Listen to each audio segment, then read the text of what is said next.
नमस्कार, आप सभी का स्वागत है। तो आज हम बात करेंगे कि आप अप्रैल में या मार्च महीने में कौन सी वेजिटेबल ग्रो कर सकते हैं और कौन कौन से अभी मतलब बीज ला सकते हैं।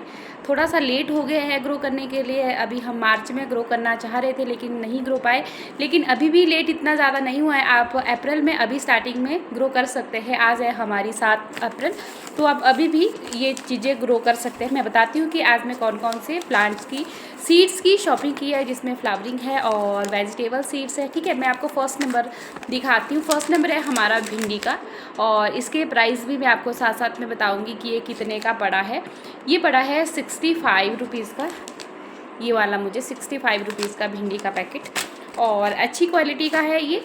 और उसके बाद है जुकंजी मैं फ़र्स्ट टाइम अपने गार्डन में ऐड कर रही हूँ। और इसके लिए मैं ग्रो बैग भी बता लेती हूँ। अगर आप टेरेस गार्डन पे इसको ग्रो कर रहे हो तो आप इसको कैसे ग्रो करें। तो इसके लिए आप 18 बाई 18 इंच का जो ग्रो बैग होता है उसमें आप ग्रो कर सकते हैं, या आपके पास ड्रम है, ड्रम के 2 पार्ट करके कट करके आप लगा सकते हैं। उस पर भी आप इसको बहुत अच्छे से ग्रो कर सकते हैं। इसकी इतनी बड़ी बेल नहीं होती है, छोटी बेल होती है और फ्रूटिंग बहुत पास लग जाती है इसकी, तो आप इसको ग्रो कर सकते हैं। और ये पड़ा है मुझे 55 रुपीज़ का। फर्स्ट टाइम ग्रो करी। उसके बाद लाई हूँ मैं पालक भी उन्होंने बहुत अच्छी क्वालिटी का बताया है ये। तो देखते हैं इसको। ये थोड़ा जैसे मैं हर बार ग्रो करती हूँ उससे थोड़ा सा डिफरेंट है ये, तो देखते हैं कैसा ग्रो होता है। इसको भी ग्रो करूँगी, लेकिन इसका रिज़ल्ट मैं आपको नेक्स्ट वीडियो में बताऊँगी कि इसका रिज़ल्ट कैसा होगा, किस तरह से ये ग्रो होंगे। ठीक है, तो ये भी मुझे 25 रुपीज़ का पड़ा है। और इसके बाद लाई हूँ मैं लौकी भी 25 का है। और अभी आप इन सभी वेजिटेबल को ग्रो कर सकते हैं। अगर आप वेजिटेबल को ग्रो कर रहे हो तो इसके लिए भी 18 बाई 18 या 24 बाई 24 का ग्रो बैग सफिशेंट रहेगा। और या आप इसको मिट्टी में ग्रो कर रहे हो तो आप हर कहीं इसको ग्रो कर सकते हैं, तो कोई दिक्कत नहीं होती है। लेकिन सबसे ज़्यादा जो टेरेस गार्डनिंग करते हैं उनके लिए ज़्यादा प्रॉब्लम रहती है कि उनको कितना बड़ा ग्रो बैग देना है जिससे कि उनको फ्रूटिंग अच्छी मिले, और जो सॉइल मीडिया वो बिल्कुल वेल ड्रेन होना चाहिए, उसके कितनी कंपोस्ट, ये सब चीज़ें ना थोड़ी सी ध्यान में रखकर अगर आप वेजिटेबल टेरेस पे ग्रो करोगे आपको बहुत ही अच्छा रिजल्ट मिलेगा। और उसके बाद ये भी 25 का था। और उसके बाद हमारा खीरा कुकुम्बर जो ककड़ी जो खीरा होता है ये भी 25 का है। और इसको भी अगर आप टेरेस पे ग्रो करना चाह रहे हो तो इसको भी आप 18 या 24 बाई 24 का ग्रो बैग दे तो बहुत अच्छा रिज़ल्ट मिलेगा आपको। और उसके ऊपर आपको पता है कि आपको उसके ऊपर थोड़ी सी वायर वगैरह लगानी पड़ेगी, थोड़ी सी उसको हैंग करने के लिए, जिससे कि आपके खीरे काफ़ी अच्छे से ग्रो हो। तो सॉइल मीडिया में आप लोगों को पता है कि टेरेस में ग्रो कर रहे हैं तो आपने इसमें क्या करना है, 2 हिस्सा आपने इसमें गार्डन सॉइल लेनी है और एक हिस्सा आपने कोकोपीट आप हो सके तो इसमें एक हिस्सा आप गार्डन सॉइल लीजिए, एक हिस्सा गार्डन सॉइल लीजिए, 2 हिस्सा इसमें आपने कोकोपीट लेना है, 2 ही हिस्सा आपने इसमें जो कंपोस्ट होती है, जो भी आपके पास अवेलेबल है, गोबर की खाद हो या बर्मी कंपोस्ट हो, जो भी अवेलेबल है आपके पास। और इसके बाद आपने क्या करना है, जो सूखे पत्ते होते हैं सबसे नीचे आपने ग्रो बैग में क्या करना है, सूखे पत्ते डालें। सूखे पत्ते से ऐसा होता है कि हमारे टेरेस में इतना ज़्यादा वजन नहीं होता है, तो आप ये जितनी भी वेजिटेबल अगर आप टेरेस पे ग्रो करना चाह रहे हो, ग्रो बैग बहुत बड़ा हो जाता है, छोटे ग्रो बैग में ये अच्छे से ग्रो नहीं हो पाती कोई भी वेजिटेबल, तो इसलिए अगर आपको बड़ा ग्रो बैग चाहिए तो उसमें आपने क्या करना है, मिट्टी का जो सॉइल बनाने का जो तरीका है वो आपने थोड़ा सा संभल कर बनाना, ताकि आपके टेरेस में ज़्यादा वजन भी ना हो और आपको वेजिटेबल भी भर से मिले। ठीक है, और उसके बाद है हमारा तोरई का भी आप इसको भी आप ग्रो कर सकते हैं अभी अप्रैल में, तो बहुत अच्छी आपको हार्वेस्टिंग मिलेगी। मैंने तो ये सभी चीज़ें अपने गार्डन में ग्रो करके देखी। मेरे गार्डन में सिर्फ एक ही चीज़ नहीं आ रखी है यहाँ पे, ये वाली चुकंजी, यही मेरे फर्स्ट जो हम अपनी भाषा में तो मैंने कभी ग्रो ही नहीं की, तो मैं तो उसको कद्दू ही बोलती थी, लंबे वाला कद्दू। लेकिन आप क्या बोलते हैं इसको मुझे कमेंट बॉक्स में ज़रूर बताएं। ठीक है, और तो रही भी ये भी 25 का है। तो अगर आप ज़मीन में ग्रो कर रहे हैं तो कोई दिक्कत नहीं है, जो भी आपको उतनी ज़्यादा खाद पानी देने की ज़रूरत नहीं होती, पता है ज़मीन में ऑलरेडी मॉइस्चर बना रहता है, तो जितना मतलब जैसे हम नॉर्मल पानी सबको देते हैं उतना इसमें भी देना है। जो टेरेस में हम वेजिटेबल लगाते हैं उसमें दोनों टाइम आपको पानी देना पड़ेगा। हालाँकि जब आप इसके सीड्स ग्रो करोगे, सीड्स आप इसमें क्या करें, पहले लगाने से पहले आप इनको मॉइस्चर मतलब पानी में भिगो के रखें।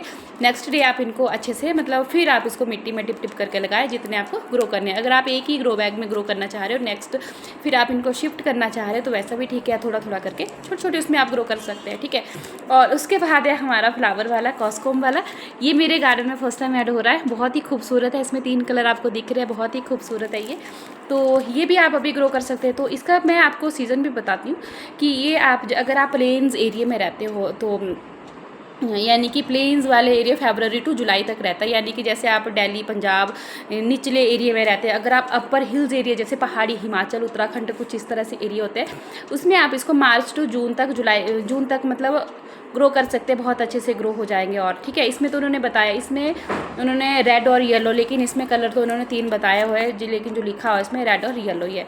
तो उसके बाद है हमारा समर फ्लावरिंग प्लांट, जो बहुत ही खूबसूरत फ्लावर है। ये है हमारा, देख सकते हो आप, पोर्टुला का सभी का फेवरेट रहता है और ये हमारे जो गार्डन की रौनक को बढ़ाता है। इसको भी आप ज़रूर अपने गार्डन में ऐड करें। जो कॉस्कॉम का है ये हमारा 40 रुपीज़ का है और इसमें 100 सीड्स है, ये भी 40 रुपीज़ का ही है हमारा।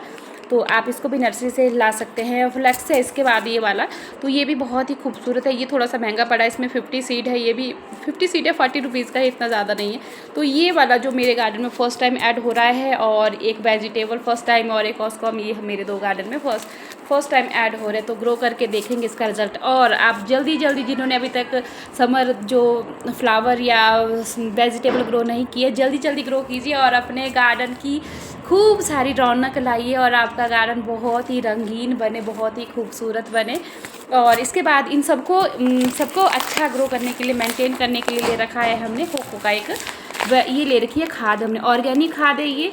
और ये कोई प्रमोशन नहीं है, मैं खुद फर्स्ट टाइम इसको अपने गार्डन में ऐड कर रही हूँ। इसमें ये फास्फोरस का और बहुत सारी चीज़ें ऐसे हैं जो इसका काम करेगा, जैसे आपकी फ्रूटिंग होगी या फिर आपका चीकू का पौधा हो गया, पपाया का पौधा हो गया, कोई भी जैसे कोई वेजिटेबल ग्रो कर रहे हैं आप, उसमें उसकी फ्रूटिंग अच्छी होगी, प्लांट्स हेल्दी होगा, तो आप इसको अपने गार्डन में ज़रूर ऐड करें।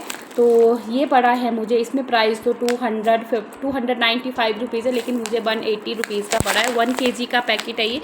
अच्छा है, लेकिन अच्छा हम तब बोल सकते हैं जब हम इसको इस्तेमाल करेंगे, अपने गार्डन में ऐड करेंगे, जब हम इसका रिज़ल्ट मिलेगा तब हम बोल सकते हैं कि ये बहुत अच्छा है। हमने इसको यूज़ किया हुआ, पहले तो हमें पता होता है, लेकिन ये मेरा फर्स्ट एक्सपीरियंस है इसके साथ जो ये वाली खाद है। तो इसका रिज़ल्ट मैं आप लोगों के साथ ज़रूर शेयर करूँगी कि इसका रिज़ल्ट कैसा है। सबसे बड़ा मेन कारण रहा इसको लाने के लिए, क्योंकि मेरे पौधे में, मेरा जो चीकू का हाइब्रिड का जो पौधा है उसमें फ्लावरिंग बहुत अच्छी हो रही है, बट उसमें फ्रूटिंग नहीं बन, जो फल है वो नहीं बन पा रहा, फ्लावर लग रहे लेकिन वो गिर रहे। तो मुझे ऐसा लगा था उसमें पोटास या फास्फोरस या खाद, कुछ इस चीज़ों की कमी है जिसकी वजह से जो उसका जो फ्लावर है वो फ्रूट में कन्वर्ट नहीं हो पा रहा। तो इसलिए मैंने ये लेकर आई हूँ। काफ़ी लोगों ने मुझे सजेस्ट करा कि आप उसमें पोटास फास्फोरस कुछ इस तरह की चीज़ें डालें, तो हो सकता है आपका जो चीकू का पौधा है वो फ्रूटिंग मतलब फ्रूट बनने लग जाए उसमें। तो मैं फास्फोरस तो पोटास वगैरह मुझे नहीं मिले, तो ये वाला मिला, तो ये उसकी कमी ये पूरी कर देगा उन्होंने बोला। मतलब हम विश्वास तभी करेंगे जब हमें इसका रिज़ल्ट मिलेगा। तो देखते हैं इसका रिज़ल्ट मुझे कैसे मिलता है। और पपाया में भी मेरे फल मतलब फ्लावर लग रहे हैं, उसमें भी फ्रूटिंग नहीं हो पा रही, मतलब फल नहीं बन पा रहा, उसमें सिर्फ फूल आ रहा, सिंपल सा बस। हो सकता है पपाया में अभी छोटा हो सकता है, तो अब नहीं लग रहा है उसमें। तो देखते हैं रिज़ल्ट। तो आप लोग जल्दी जाइए फटाफट बाज़ार से और लेकर आइए, और खूब सारे मेरी तरह खूब सारे, मैं तो हमेशा ही ग्रो करती हूँ वेजिटेबल। आप लोगों ने देखा होगा मेरी वीडियो में फ्लावर और वेजिटेबल मैं ग्रो करती रहती हूँ। तो थैंक्स फॉर वॉचिंग। मिलती हूँ किसी और वीडियो के साथ। पार्ट 2 में आऊँगी मैं, इसकी जो वेजिटेबल ग्रो हो जाएगी, फ्लावर ग्रो हो जाएंगे, इसका जो खाद का जो रिज़ल्ट कैसा आएगा, तो मैं वो वीडियो पार्ट 2 लेकर आऊँगी। ठीक है, पार्ट 1 ये मेरी वीडियो रही है, नर्सरी की जो सीड्स शॉपिंग रही है। और इसमें मुझे जिस तरह से मैंने प्राइस बताया आप लोगों को, इसके बीच में मुझे एक फ्लावर का जो सीड्स पैकेट है वो मुझे फ्री मिला है, उन्होंने गिफ्ट करा है।